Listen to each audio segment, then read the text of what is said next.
खुलुमबाय गिबियाव नोंथांमोनखौ आंनि चेनेल वारिखौ समबारजों लोगोसे गोजोन हामलायनायखौ जासिहरबाय। दिनैनि बे भिडिअनि गेजेरजों दासिमनि मोननैसो खौरांफोर होगोन भिडिअखौ मोजां जोबोद खोनालांदो।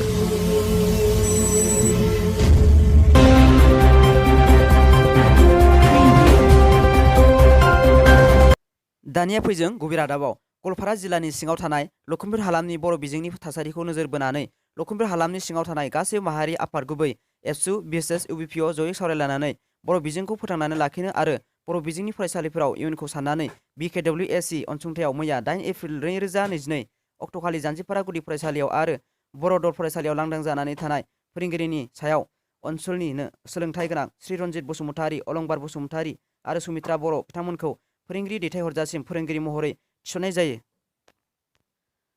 मैया बारा बारायनायनि प्रस्ताब होदोंमोन मटर ट्रान्सपर्ट एसोसिएशनआ। आसामनि मन्त्रि चन्द्रमोहन पाटवारी बिथाङा मैया मटर ट्रान्सपर्ट एसोसिएशनखौ वार्निं होदों।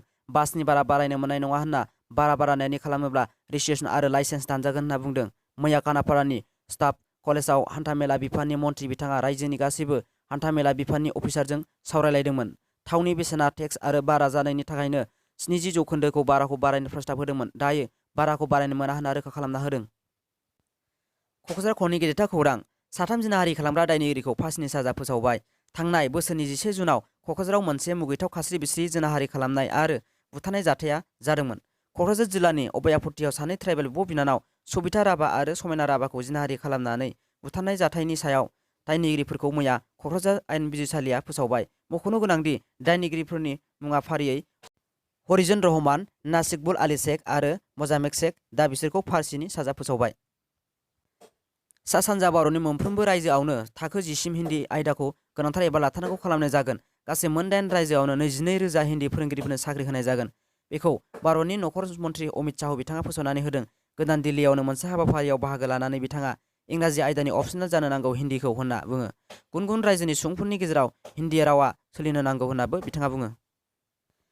बिटिसि सरकारनि बाख्नायथाव खामानि। बिटिसि सरकारनि हाग्रा बिफाननि एम रन्जित बसुमतारी बिथांनि दैदेननायाव मैया उदालगुरि जिल्लानि माजबाद फरेस्ट रेन्जनि सिङाव थानाय मोनद' फरेस्ट बिजाब सेन्टाराव गोग्लैनाय गासै 896 नखरफ्रोमनो हानि मोनथायखौ राननानै होदों।